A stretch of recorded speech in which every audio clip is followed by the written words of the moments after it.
नमस्कार दोस्तों, स्वागत है आपका हमारे YouTube channel new motivation life के एक और नए वीडियो में। मित्रों, आज जो कहानी मैं आपको सुनाने वाला हूँ वह बहुत ही खास है। यह कहानी है क्रिया चरित्र की है। जो भी मनुष्य इस कहानी को पूरा सुनता है वह कभी भी अपने जीवन में धोखा नहीं खाता है। इस कहानी को सुनकर आप अपने जीवन में कई बदलाव ला सकते हो। दोस्तों, वीडियो में आगे बढ़ने से पहले आप सबसे निवेदन है कि यदि आपने अभी तक हमारे चैनल न्यू मोटिवेशन लाइफ को सब्सक्राइब नहीं किया है तो सब्सक्राइब कर ले और वीडियो को लाइक करके कमेंट में जय श्री नारायण जरूर लिखें। मित्रों, बहुत समय पहले की बात है। किसी राज्य में एक राजा रहा करता था। उसकी राज्य की चर्चाएं बहुत दूर दूर तक फैली हुई थी। उस राजा का पुत्र था जिसकी उम्र कुछ ज्यादा नहीं थी।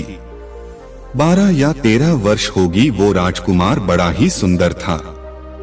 जब राजा ने उसकी शादी की तो राजकुमार उस वक्त मात्र 14 वर्ष का था और राजा अब बूढ़ा हो चुका था। एक दिन राजा ने सोचा कि अपने राजकुमार को राजा बना देते हैं, क्योंकि उस राजकुमार ने कई शादियां की थी और पहले के राजाओं में यही नियम था कि राजा जितनी चाहे उतनी शादी कर सकता था।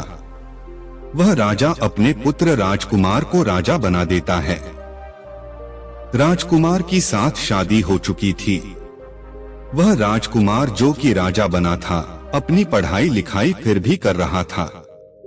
वह रोज गुरुकुल में पढ़ने के लिए जाया करता था और एक दिन की बात है, जब वह राजकुमार पढ़ने के लिए विद्यालय जा रहा था तो रास्ते में उसे पनिहारी मिली और पनिहारिन भी बहुत सुंदर थी। उस पनिहारिन ने राजकुमार से पूछा था कि हे राजा, आप रोज कहाँ जाते हैं? पर कहता है कि मैं रोज विद्या ग्रहण करने के लिए अपने गुरु के पास जाता हूँ। तो वह कहती है, यह तो अच्छी बात है, लेकिन यह बताइए आपने चरित्र पढ़ा है? राजकुमार कहता है कि नहीं, मैंने यह कभी नहीं पढ़ा है। फिर पनिहारिन कहती है कि आप प्रिय चरित्र अवश्य पढ़ना। मित्रों, राजकुमार कहता है कि यह चरित्र क्या होता है? पनिहारी ने कहा कि आप यह बात अपने गुरु से जाकर पूछना और प्रिया चरित्र को अवश्य ही पढ़ना। राजकुमार कहता है कि मैं आज ही जाऊंगा और अपने गुरु से जाकर पूछ लूंगा कि आपने मुझे त्रिया चरित्र क्यों नहीं पढ़ाया। इतनी बात कहने के बाद वह राजकुमार वहां से चल देता है। मित्रों, वह पनिहारिन की बात सुनकर वह राजकुमार गुस्से में था। उसकी आंखें लाल थी। वह अपने गुरु के पास जाकर प्रणाम करता है। गुरुजी ने पूछा कि बेटा, क्या हुआ? आज तुम क्रोध में दिखाई दे रहे हो और तुम्हारी आंखें लाल क्यों हैं? क्या बात है, मुझे बताओ। राजकुमार ने क्रोध में जवाब दिया कि गुरुदेव, आपने मुझे त्रिया चरित्र क्यों नहीं पढ़ाया? यह बात आपने क्यों छुपाया? प्रिया चरित्र के बारे में मुझे बतियो नहीं। ताया मित्रों, गुरु कहते हैं, बेटा तुम क्रिया चरित्र नहीं पढ़ पाओगे, क्योंकि त्रिया चरित्र पढ़ना खतरे से खाली नहीं होता है। और जब तुम त्रिया चरित्र पढ़ोगे तो उसमें तुम्हारी जान भी जा सकती है। मित्रों, राजकुमार कहता है कि गुरुदेव, आप इसकी चिंता ना करें तो अच्छा है। मैं खुद इस राज्य का राजा हूँ। तब अपने शिष्य की ऐसी बात सुनकर गुरु कहते हैं कि ठीक है, अब तुमने हट कर ही ली तो अब हम तुम्हें त्रिया चरित्र पर आते हैं।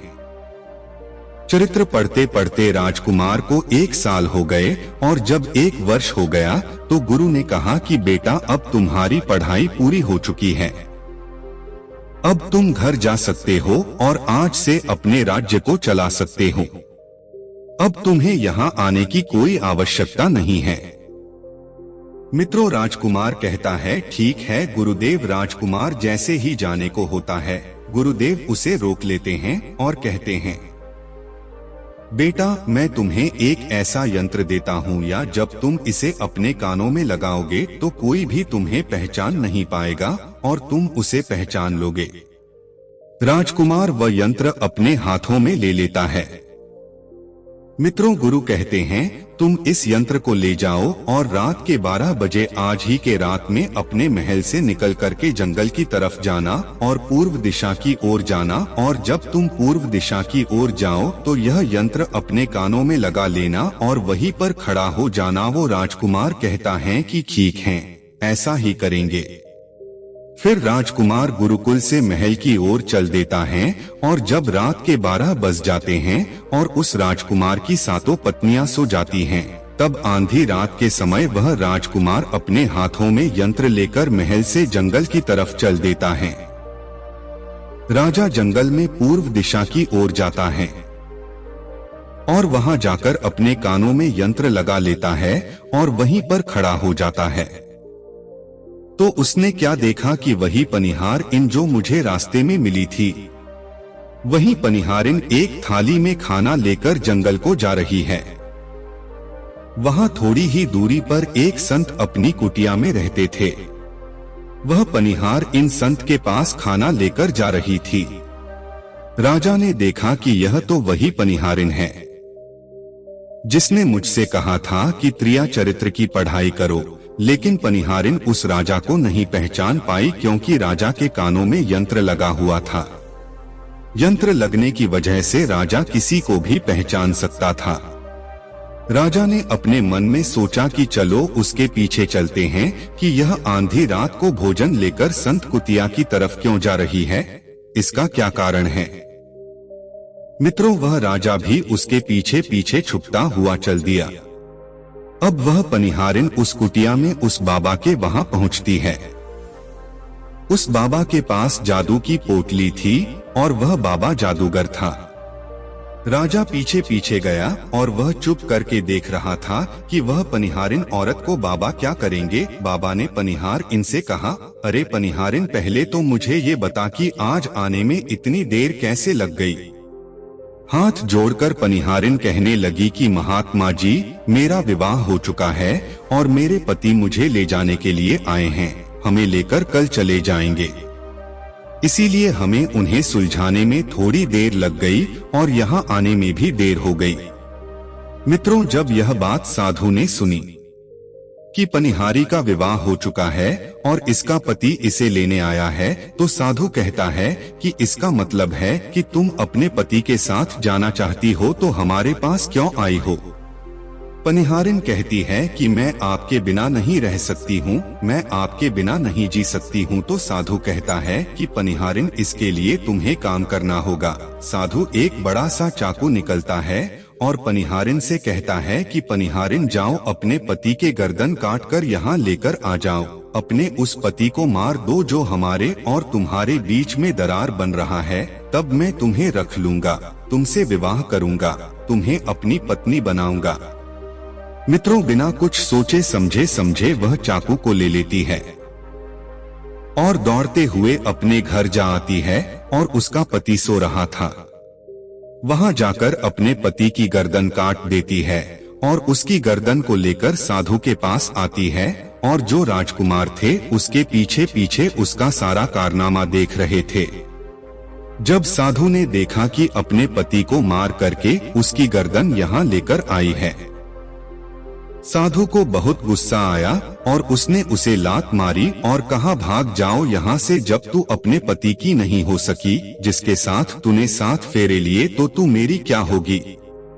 जल्दी भाग जाओ यहाँ से, अगर तुम मेरे पास दोबारा आई तो मैं तुझे जीवित नहीं छोड़ूंगा।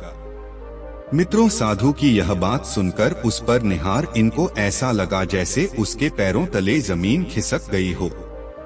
फिर भी अपने पति की कटी हुई गर्दन घर लेकर के आई और उसकी गर्दन जोर देती है और वही बैठ जाती है और इधर जैसे ही सवेरा हुआ अपने पति के पास बैठकर रोने लगती है और चिल्लाने लगती है। कहती है, देखो देखो, किसी ने मेरे पति की हत्या कर दी।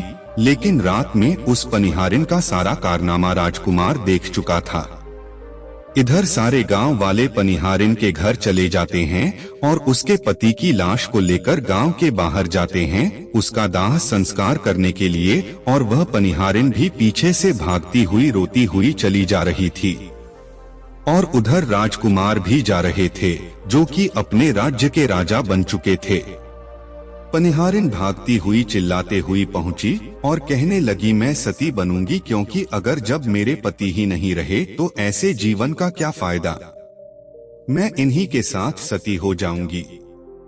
राजा को उसकी बातें सुनकर हंसी आ जाती है और राजा कहता है, क्रिया चरित्र जाने ना कोई और कसम मेरी के हुए सती राज मित्रों कि यह बात और कोई तो नहीं समझ पाया, लेकिन वह पनिहारिन समझ जाती है। कहती है कि राजा साहब, आप हमारे ऊपर यह बात कह रहे हैं, लेकिन चलिए कोई बात नहीं, मैं सती हो जाऊंगी। लेकिन पनिहारिन जाते जाते कहती हैं, मैं तुम्हें एक बात बताती हूँ। राजकुमार कहता है, क्या बताओ। पनिहारिन कहती हैं कि राजा साहब, आप जब चटाई पर बैठे तो चटाई को झाड़कर बैठना। राजा कहता है कि यह पनिहारिन क्या कह रही है, मैं तो राजा हूँ, मुझे चटाई पर बैठने की क्या आवश्यकता है। पनिहारिन कहती है कि नहीं, जब भी तुम्हें कोई नौबत आए चटाई पर बैठने की तो तुम चटाई को झाड़कर बैठना। राजकुमार कहता है कि चलो ठीक है, अगर तुम कह रही हो तो मैं ऐसा ही करूंगा। और कहने के बाद वह अपने पति के साथ सती हो जाती है और राजकुमार उनका अंतिम संस्कार करवाकर अपने घर को आ जाते हैं। मित्रों, इसी तरीके से पूरा दिन व्यतीत हुआ और उधर जब दूसरी रात आई, अपने गुरु के कहने के अनुसार वही यंत्र कान में लगाया और पूर्व दिशा की ओर उसी स्थान पर जाकर खड़ा हो गया जहां पर पिछली रात खड़ा हुआ था। दूसरी रात को राजकुमार ने क्या देखा? अपनी सातों पत्नियों को भोजन की थाली अपने अपने हाथों में लेकर उसी साधु की कुटिया की तरफ जा रही है। जैसे ही राजा ने अपनी सातों पत्नियों को उस साधु की कुटिया की तरफ जाते हुए देखा, राजकुमार के पैरों तले जमीन खिसक गई। वह अपने मन में सोचने लगा कि ये क्या चक्कर है। तभी उनमें से एक रानी राजकुमार को देख लेती है, लेकिन रानियों ने अपने पति राजकुमार को नहीं पहचान पाई, क्योंकि राजकुमार अपने कानों में यंत्र लगाए हुए थे। वह यंत्र लगाने की वजह से राजा को कोई पहचान नहीं पता था। उनमें से एक रानी कहती है कि ये लड़का इतनी रात को यहाँ क्यों खड़ा है।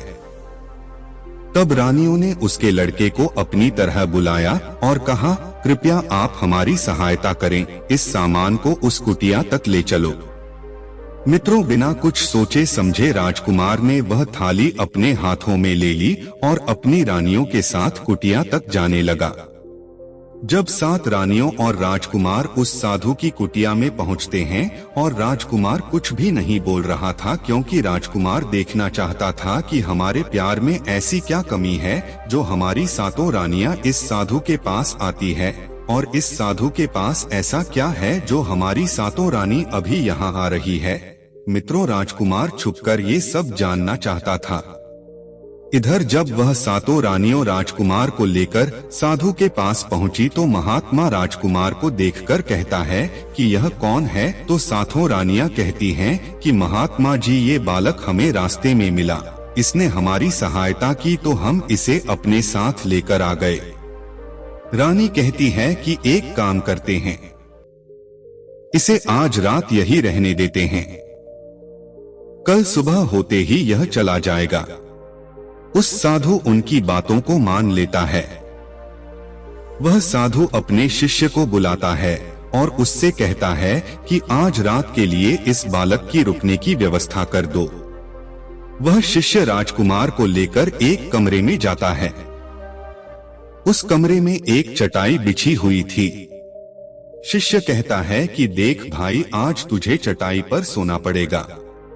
वह शिष्य राजकुमार को इतना कहकर वहां से चला जाता है। मित्रों, राजकुमार उस कमरे में अकेला पड़ जाता है। अपने मन में सोचता है कि आज तो नौबत आ ही गई चटाई पर सोने की, चलिए कोई बात नहीं, आज की रात हम चटाई पर ही गुजार लेंगे। राजकुमार जैसे ही चटाई पर बैठने ही वाला था, उसे पनिहारिन की बात याद आ गया। वह सोचने लगा कि पनिहारी ने मुझसे कहा था कि जब भी तुम्हें चटाई पर बैठने की नौबत आए तुम चटाई को अवश्य झाड़ लेना। चलो आज पहले झाड़ ही लेते हैं। हो सकता है इसका कोई राज हो। जैसे ही राजा ने चटाई उठाई तो उसने क्या देखा? उसने देखा कि एक बहुत बड़ा भयानक कुआं है। जब उस कुंबे को देखा तो राजा के होश उड़ गए। राजा उस कुएं के अंदर झांक कर देखता है। राजा को अंदर बहुत सारे कैदी दिखाई देते हैं जिन्हें उस साधु ने अंदर कैद करके रखा था।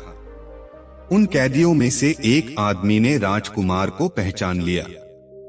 बाद में राजकुमार से कहता है कि राजकुमार आप यहाँ कैसे आ गए? राजकुमार कहता है कि धीरे बोलो नहीं तो सब पोल पट्टी खुल जाएगी। तब सभी कैदियों ने कहा कि राजा साहब आप यहाँ से भाग जाएं। हम तो यहाँ से निकल नहीं पाए, लेकिन आप यहाँ से भाग जाएं, नहीं तो आपका भी यही हाल हो जाएगा जो कि हमारा हुआ है। आप भी यहाँ फंस जाएंगे। आपको भी पकड़कर ये साधु इसी में डाल देगा। आप जितना जल्दी हो सके यहाँ से भाग जाएं। राजा जब उस कमरे के अंदर गया था तो अपने कान में से यंत्र निकाल लिया था, और जब राजा वहां से भागा तो अपने कान में यंत्र लगाना भूल ही गया।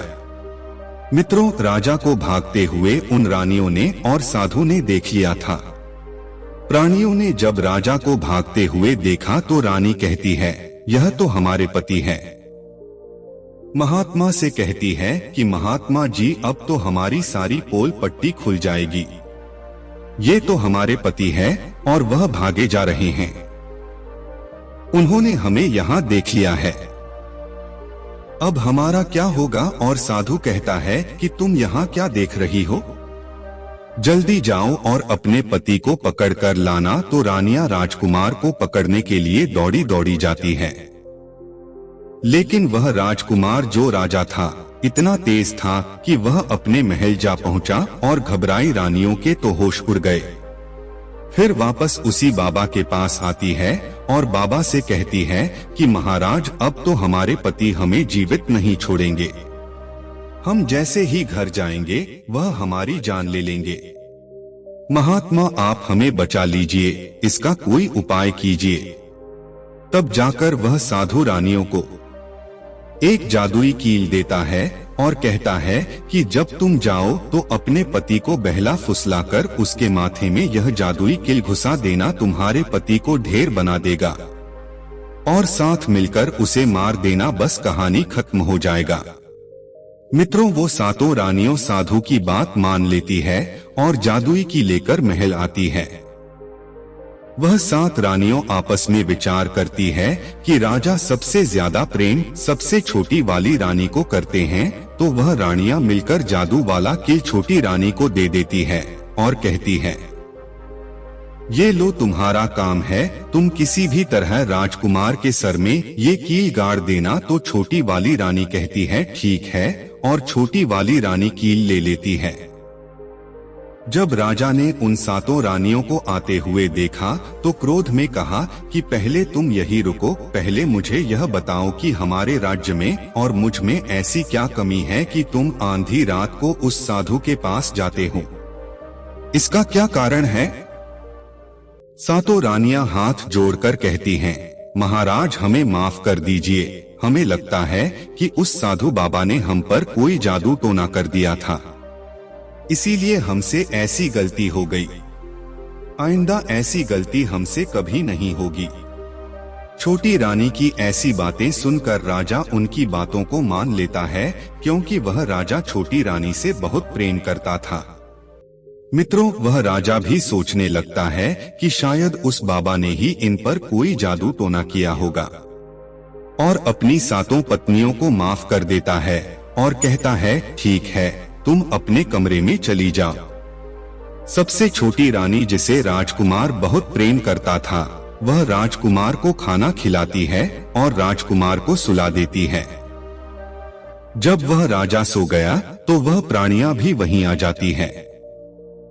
सबसे छोटी रानी जो थी वह जादुई कील निकालती है और राजा के माथे में घुसा देती है। राजा पूरा तेजी से उठा, लेकिन इतने समय में वह ढेर बन चुका था। अब उस राजा में इतनी शक्ति नहीं थी कि उन पर 7 रानियों से मुकाबला कर सके। वह सातों रानियां उस राजा को पकड़ने लगी। राजा फिर भी हिम्मत नहीं हारी और अपने महल की खिड़की से कूदकर राजा भागते भागते अपने गुरु के पास पहुंच गया और कहने लगा कि गुरु जी मुझे माफ कीजिए, मेरी जान बचाइए, नहीं तो मैं मर जाऊं। गुरु कहते हैं कि बेटा मैंने तुमसे कहा था कि तुम चरित्र मत सीखो, इसमें जान भी जा सकती है। देखा इसका नतीजा। राजकुमार कहता है गुरुदेव मुझे माफ कर दो और जल्दी मेरी जान बचाइए, नहीं तो मैं मारा जाऊंगा। मेरी पत्नी ने मेरे सर में जादुई कील ठोकी है, जिसकी वजह से मैं ढेर बन चुका हूँ। मित्रों, गुरु ने जब ध्यान से देखा तो कहा कि यह वही कील है जो साधु ने दिया है, मैं तुम्हें अब नहीं बचा सकता। राजकुमार कहता है नहीं गुरुदेव ऐसा मत कहिए, मैं आपका शिष्य हूँ, आपका कर्तव्य है मेरी जान बचाना। तो गुरु कहते हैं कि बेटा मैं तुम्हें बचा तो नहीं सकता, लेकिन एक उपाय है। राजकुमार कहता है क्या उपाय है? तब अपने शिष्य की ऐसी बात सुनकर गुरु कहते हैं कि हम तुम्हें तोता बना देंगे और जब हम तुम्हें तोता बना देंगे तो तुम सुखवाद राजा के राज्य में चले जाना और वहीं जाकर रहना, क्योंकि सुखवाद राज्य में वह साधु का जादू नहीं चलता है और तुम्हें जब बहुत प्रेम करने वाली स्त्री मिलेंगे तो तुम पुनः राजकुमार बन जाओगे। वो राजकुमार कहता है ठीक है गुरुदेव, आप हमें तोता बना दीजिए। तो वह गुरुदेव उसे तोता बना देते हैं और वह तोता बनने के बाद वहां से उड़ा और सुखवाद राजा के राज्य में चला गया। जहां पर बहुत सारे तोता रहते थे वहीं जाकर रहने लगा और सातों रानियों उस राजकुमार को खोज रही थी। जब राजकुमार नहीं मिला तो फिर से उस बाबा के पास जाती है और कहती है कि बाबा जी वह रात को राजा भाग चुका है, आप अपनी पोटली निकालिए और देखें कि वह कहाँ है। तो वह महात्मा अपना पोटली खोलता है और देखने लगता है कि वह राजकुमार तोता बनकर के सुखवाद राजा के राज्य में रह रहा है। वह साधु ये सारी बात रानियों को बताता है तो रानियों कहती है कि स्वामी अब क्या करें? वह साधु कहता है कि अब तुम अपने राजमहल में जाओ और जाकर के घोषणा कर दो कि जो भी तोता पकड़ करके लाएगा हम उसे 5 सोने के सिक्के देंगे। उस राज्य के जीतने भी बहेलियां थे। वो तोता पकड़ने के लिए चारों तरफ घूमने लगते हैं और जो भी तोता पकड़ते वह रानी के पास जाते और 5 सोने के सिक्के ले लेते थे और वहां से चले जाते और वह 7 रानियां उस तोते को मार देती थी। ऐसे ही धीरे धीरे बहुत समय निकल गया और वह राजकुमार जो तोता बनकर जहाँ गया था वहां सारे तोते को बहुत अच्छी अच्छी बातें करता था, उन्हें बहुत ज्ञान की बातें बताता था। तो सारे तोता को लगा कि यह तोता तो बहुत समझदार है, यह तोता तो बहुत अच्छी अच्छी बातें करता है, इसे हम अपना राजा बना लेते हैं। और सभी तोता मिलकर उसे राजा बना लेते हैं। राजकुमार सभी तोतों का राजा बन जाता है और वही छुपकर रहने लगता है। एक बहेल या तोता पकड़ते पकड़ते सुखवाद राजा के राज में पहुंच जाता है और वह उसी पेड़ के पास पहुंच जाता है जहां पर वह राजकुमार तोता बनकर छुपकर रहता था। जब उस बहेली ने इतने सारे तोते को देखा तो अपने मन में सोचा कि अगर हम इतने सारे तोते पकड़कर रानी के पास ले जाएंगे तो हमें बहुत सारी सोने के सिक्के मिल जाएंगे। लेकिन वह बहेलिया सोचता है कि मैं इतने सारे तोते पकड़कर कैसे ले जाऊं। फिर अगली सुबह सारे तोते दाना चुगने के लिए उड़ जाते हैं। तभी वह बहेलिया उस पेड़ के पास जाकर उसकी डालों पर चाकू से कट लगा देता है, जिस कारण से उस पेड़ की गोंद निकलती है और उसी गोंद के कारण तोते उस पेड़ पर चिपक जाने वाले थे। मित्रों, बहेलिया वही छिप कर बैठकर ये नजारा देखने के लिए इंतजार करता है और जब शाम हुए सारे तोते उड़कर वापस उसी पेड़ पर जा बैठे तभी उन सारों के पंख और पैर उस गोंद में फंस गया और वे सभी पेड़ की शाखाओं पर चिपक गए, क्योंकि पेड़ पर हर जगह गोंद ही गोंद थी। अब सारे तोते उस गोंद में पूरी तरह से चिपक गए थे। उनके साथ सास कुमार तोता भी शामिल था। तभी वे सारे अपने गुरु राजकुमार तोते से अपनी अपनी जान बचाने के लिए सलाह मांगने लगे। और एक तोता है, हे राजन, आप कुछ भी करो लेकिन हमें आजाद करो, नहीं तो सुबह बहेलिया आएगा और हमें पकड़कर ले जाएगा तथा मार डालेगा। मित्रों, तभी राजकुमार उन सभी को शांत करके कहता है, मेरी बात को ध्यान से सुनो। जब सुबह बहेलिया आएगा तब तुम सभी मरने का नाटक करो। जिस कारण से वह बहेलिया निकालकर जमीन पर रख देगा, उसे ऐसा आभास होना चाहिए कि सारे तोते मर चुके हैं। समय रहते तुम सभी उड़कर अन्य सुरक्षित जगह पर जाना, बाकी मैं सब कुछ संभाल लूंगा। फिर वे सभी अपनी योजना के अनुसार पेड़ पर लटक गए, मानो जैसे सभी मर चुके हैं। फिर दूसरी सुबह जब बहेलिया वहां आता है तो वह देखता है कि सारे तोते मर चुके हैं और उसे इस बात का अफसोस हो रहा था कि सारे तोते मर चुके हैं, इसलिए वह उन सभी को पेड़ से निकालकर जमीन पर रख देता। तभी सही मौका देख सारे तोते झट से उड़ गए। वहीं दूसरी तरफ उसने देखा कि जो राजकुमार था, जो तोता बना हुआ था, वह वहीं पर रह गया और नीचे जितने भी तोते थे वह सभी उड़कर भाग गए। बहेलिया ने सोचा, अरे ये क्या हुआ? इस पेड़ पर सिर्फ एक ही तोता है जो कि मरा लटका हुआ है और जितने तोते मैंने छुड़ाकर नीचे फेंका वह सभी उड़कर भाग गए। बहेलिया ने सोचा, इसका मतलब ये सारे तोता ने मिलकर मेरे साथ धोखा किया है। अब राजकुमार जो था, जो तोता बना हुआ था, वही सिर्फ पेड़ पर लटका हुआ था। वह बहेलिया कहता है कि यह सब तुम्हारी चाल है। चलो अब मैं तुम्हें लेकर जाऊंगा और रानी के हाथ बेच दूंगा और मुझे 5 सोने के सिक्के मिल जाएंगे। और इधर वह बहेलिया उस तोता को बेचने के लिए रानी के पास जाने लगता है। रास्ते में वह तोता कहता है कि तुम मुझे कहाँ ले जा रहे हो? तो वह बहेलिया कहता है, मैं तुम्हें बेचने के लिए रानी के पास ले जा रहा हूँ। अगर मैं तुम्हें वहाँ बेच दूंगा तो मुझे 5 सोने के सिक्के मिलेंगे। वह राजकुमार कहता है कि मैं अगर तुम्हें 50,000 सोने के सिक्के दिला दूं तो क्या तुम मुझे नहीं बेचोगे? बहेलिया कहता है, तुम मुझे 50,000 सोने के सिक्के कैसे दिलाएगा? मित्रों, तोता कहता है कि राजा सुखवात के यहाँ एक बहुत बड़ा मेला लगता है, तुम मुझे वही बेचो, मूल्य में स्वयं बताऊंगा। बहेलिया उस तोते की बात मान लेता है और रानी के पास बेचने की जगह राजा के राज्य के मेले में तोता को बेचने चला जाता है। और राजा के राज्य में यह नियम था, अगर किसी व्यक्ति का सामान शाम तक नहीं बिके तो वह राजा स्वयं आकर उसे खरीद लेता था। बहेलिया उस तोते को लेकर बाजार में पहुंचा हुआ था।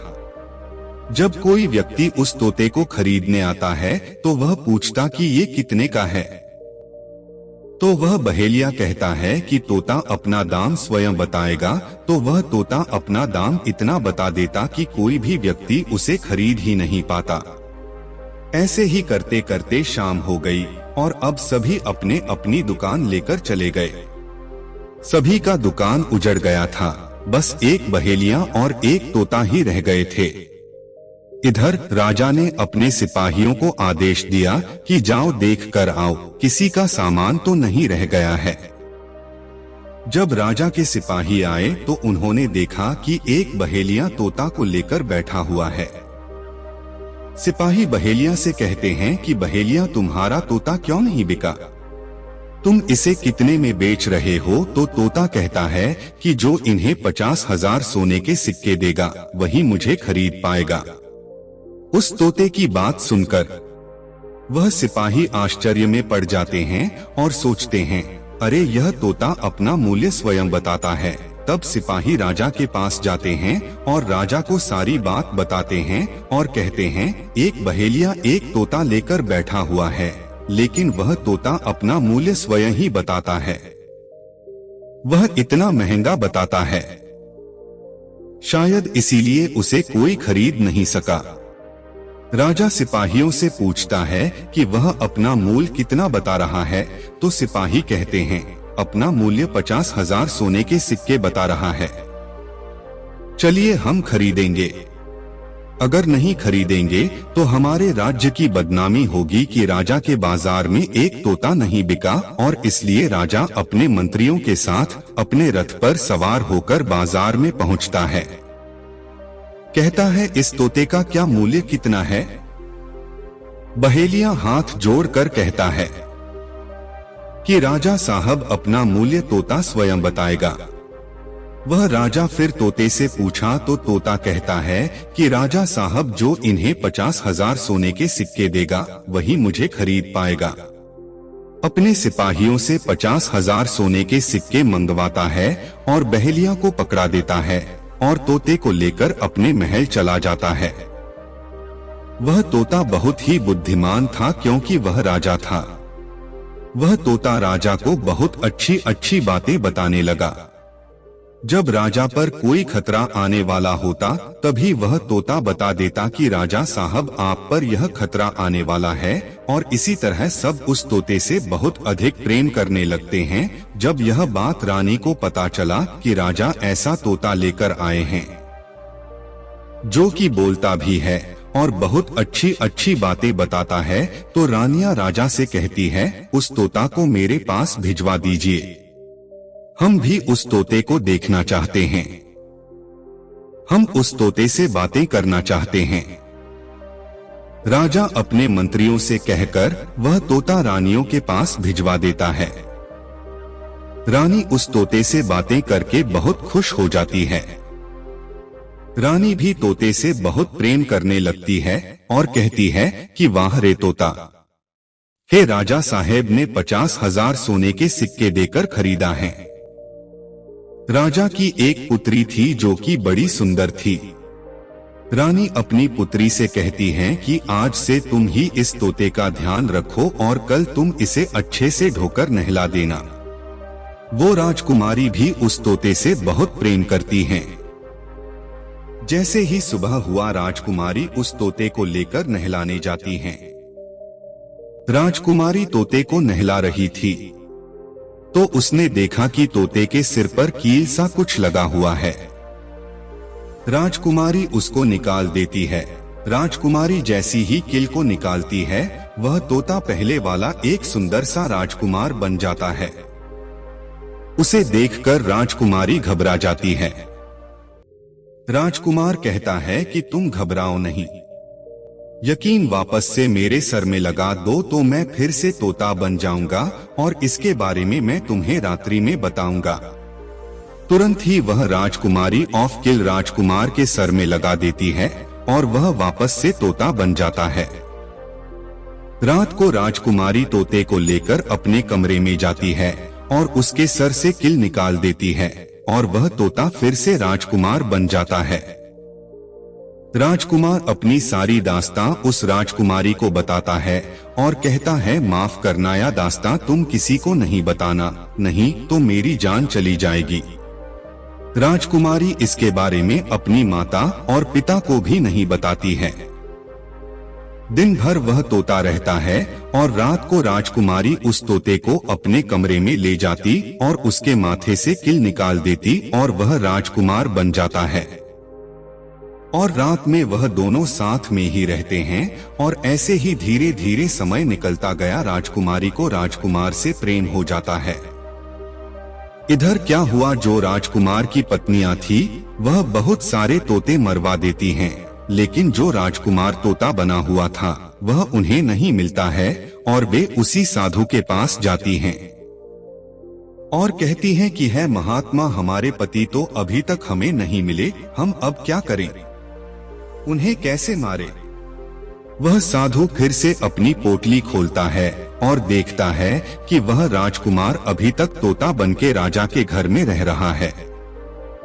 वह साधु रानियों से कहता है कि तुम एक काम करो कि तुम नृत्य कला सीख लो, हम सभी मिलकर उस राजा के घर नृत्य कला करने जाएंगे और जब राजा हम पर प्रसन्न हो जाएगा और हमें कुछ मांगने को कहेगा तो हम उस तोते को ही मांग लेंगे और फिर आसानी से उसे मार देंगे। मित्रों, धीरे धीरे समय बीता। साधु तबला बजाना और सात रानी पूरी तरह से नृत्य कला सीख चुकी थी। अब साधु को लगा कि हम सफलता प्राप्त कर सकते हैं और उस तोते को उस राजा से मांग सकते हैं। साधु का भेष बदल करके उन सातों रानियों को नृत्य कला वाली स्त्री बन करके राजा के दरबार में पहुंच गई। राजा उस साधु से पूछता है कि आप लोग कौन हैं, यहाँ क्यों आए हैं?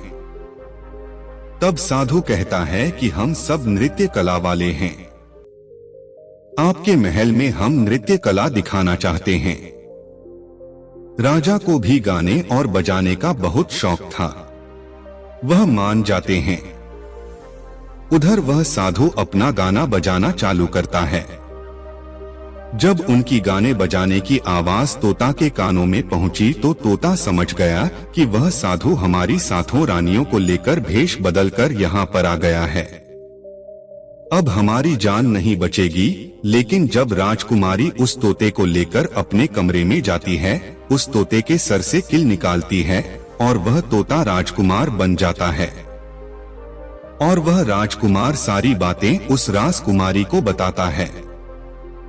कहता है कि देखो, जो यह गाने बजाने वाले आए हैं, यह वही साधु है। यह गाने बच जाने से राजा को खुश कर देगा और बदले में मुझे मांग लेगा और ले जाकर मुझे मार देगा। मित्रों, वह राजकुमार कहता है कि सुनो राजकुमारी, जब राजा आदेश दें कि तोता को लेकर आओ तो तुम मुझे मत देना। जब राजा खुद यही मुझे लेने आए तब भी तुम मुझे मत देना, कहना कि तोता को नहीं दूंगी। और जब राजा ना माने, राजा तुमसे जिद करें और मुझे मांगे, तब तुम गुस्से में आकर के पिंजरे को फेंक देना। उसके बाद मैं अपने बचने का रास्ता हम स्वयं ही ढूंढ लेंगे। राजकुमारी कहती हैं कि ठीक है। और वहाँ गाना बजाना हुआ तो राजा प्रसन्न होकर उन्हें कहते हैं कि मांगो, क्या मांगना चाहते हो? वह साधु कहता है कि जो आपके पास तोता है, जो आप कुछ दिनों पहले ही खरीदे हैं, वह तोता आप मुझे दे दो। राजा कहता है ठीक है। राजा अपने मंत्री को आदेश देता है कि जाओ उस तोते को लेकर आओ। मंत्री राजकुमारी के पास पहुंचता है और कहता है कि यह तोता मुझे दीजिए। राजकुमारी कहती है नहीं दूंगी। मंत्री कहता है कि देखिए, आप जिद मत कीजिए। राजकुमारी कहती है कि तुम जाओ और मेरे पिताजी को यहाँ भेजो, वहीं आकर इसे ले जाएंगे। मंत्री राजा को जाकर सारी बात बताता है। राजा स्वयं आता है उस तोते को लेने के लिए। वह राजा जाकर कहता है कि बेटी, ये तोता मुझे दे दो। यह नृत्य कला वाले को देना है। जो यहाँ गाना बजाना किए हैं, यह उन्हें देना है। तो राजकुमारी कहती हैं कि पिताजी, यह तोता मैं नहीं दूंगा। क्रोध में आकर राजा कहने लगा कि तू कैसी बातें कर रही हो, इसे देने का मैंने वादा किया है। जब राजकुमारी ने राजा को क्रोध में देखा तो राजकुमारी को भी गुस्सा आ गया और राजकुमारी गुस्से में पिंजरे को जमीन पर फेंक देती है। वह पिंजरा जैसे ही जमीन पर गिरा, वह टूट गया और तोता जो था वह चावल का दाना बन गया। और जैसे ही साधु को यह बात पता चली, साधु भी तुरंत कबूतर बन जाता है और उस दाने को कबूतर खाने लगता है। उसमें से जो एक दाना था, बस वही राजकुमार था। जैसे ही वह दाना कबूतर खाने वाला होता है, राजकुमार बाज बन जाता है और एकदम से कबूतर पर झपटता है और उसे मार देता है। इस तरह से उस साधु की मृत्यु हो जाती है। राजा ये सब देखकर आश्चर्यचकित हो जाता है। उस कबूतर को मारकर फिर से तोता बन जाता है और जो राजकुमारी थी उस तोते से कील निकाल देती है और वह फिर से पहले जैसा राजकुमार बन जाता है। राजकुमारी अपने पिता को सारी बात बता देती है। राजकुमार कहता है कि देखिए राजा साहब, मैं भी एक राजा हूँ और मैं आपकी बेटी से प्रेम करता हूँ और मैं उनसे शादी करना चाहता हूँ। वह राजा अपनी पुत्री से पूछता है कि बेटी, क्या तुम इससे शादी करना चाहती हो? तो राजकुमारी कहती हैं कि पिताजी मैं से प्रेम करती हूँ, और फिर राजकुमार उस राजा की पुत्री से विवाह करके अपने महल जाता है और जो उनके साथ पत्नियां थी उनको पकड़कर बंदी गृह में बंद करवा देता है, और राजकुमार खुशी खुशी उस राजकुमारी के साथ रहने लगता है। दोस्तों, जब कोई स्त्री कभी कभी किसी परिस्थिति में चतुराई या चालाकी दिखाती है या दूसरों को बेवकूफ मानते हुए कोई अभिनय ढोंग पाखंड करती है तो इसे ही चरित्र कहते हैं, जिसे पढ़ने के बाद राजा को अपनी जान बचाने के लिए क्या क्या नहीं करना पड़ा, क्योंकि राजा को स्त्री के चरित्र की पूरी जानकारी हो चुकी थी कि कैसे जब एक स्त्री को अपना स्वार्थ दिखने लगता है तो वह अपने लोगों को भी बेवकूफ बनाकर अपना स्वार्थ को पूरा करती हैं, और उसके साथ रहने वाले लोगों को इसके बारे में भनक तक नहीं लगता कि यह स्त्री क्रिया चरित्र की खेल कर रही है।